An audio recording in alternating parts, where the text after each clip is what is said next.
Welcome back to a brand new episode of the UWIA podcast. I am your host, Elle Edwards, and I'm excited to share Season 5 of the podcast with you, where we're digging into the UWIA book in celebration of the UWIA book birthday.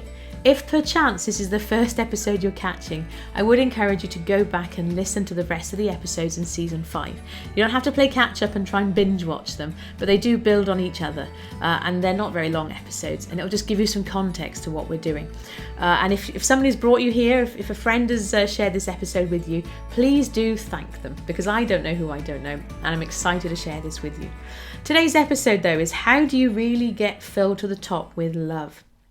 Remember that challenge from 2 days ago? How did you get on with noticing what love flowing easily looked like?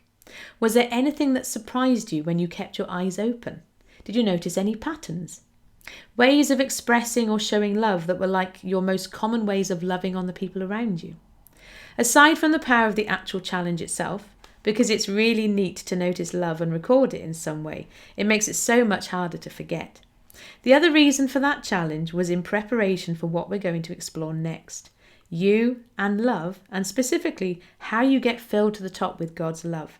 Feeling it as well as knowing it academically in your head.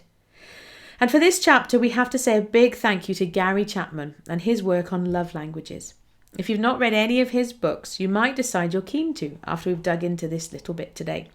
The short version is that each of us has a primary love language, or languages.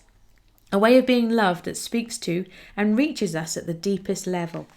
If you have a significant other, you may or may not speak the same love language.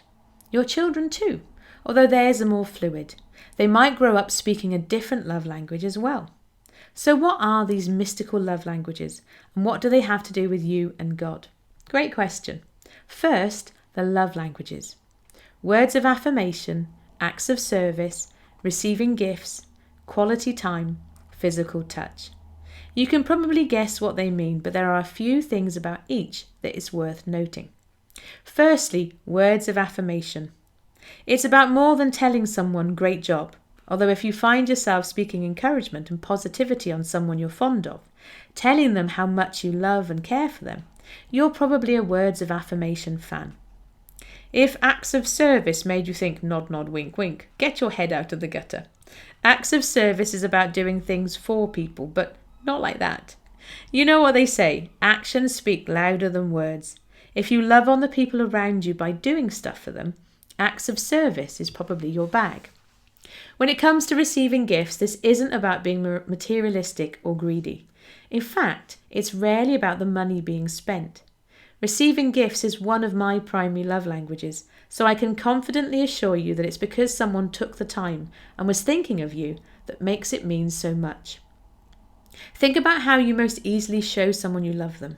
If your idea of love is hanging out together, having a giggle, enjoying each other's company, that's your quality time love language doing the talking. Maybe you have someone in your life who just cannot get enough of your company. It's not just that you're wonderful, although yes, of course you are. It's probably also because quality time is their love language. And finally, physical touch. Did your mind go there again? Naughty. But really, this isn't about sex at all. Well, it probably is a little bit when we're talking about appropriate physical touch on your significant other. But you can love all over your friends too, even if physical touch is their primary love language, without needing to worry about getting anyone into trouble. A touch on the arm, a cooch, ruffling their hair, all of these little ways of making physical contact with another person count. Later, we're going to dig into how God speaks your love language, which, if you think about it, is actually really rather neat. But first, though, you're going to need to know what your primary love language is. As I was describing each of those love languages, you might find that one or two jumped out at you. If not, then lucky you. You have something else to talk to God about.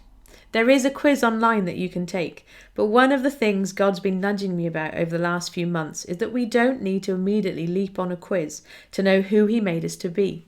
Yes, quizzes can be helpful, but why not first ask your Creator, the one who made you? Stands to reason He'd know how He wired you, right? And then, having talked to God about you, why not kick it up a gear and talk to God about the people around you?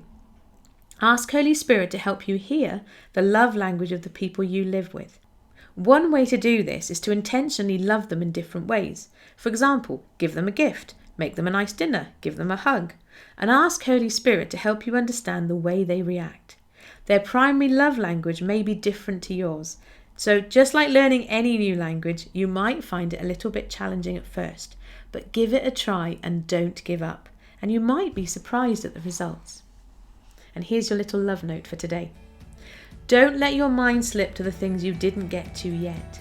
Don't you dare. This is our moment to pause and celebrate. Today is a joy, a gift, and I don't want you to waste a moment of it. Papa, Jesus, and Sam.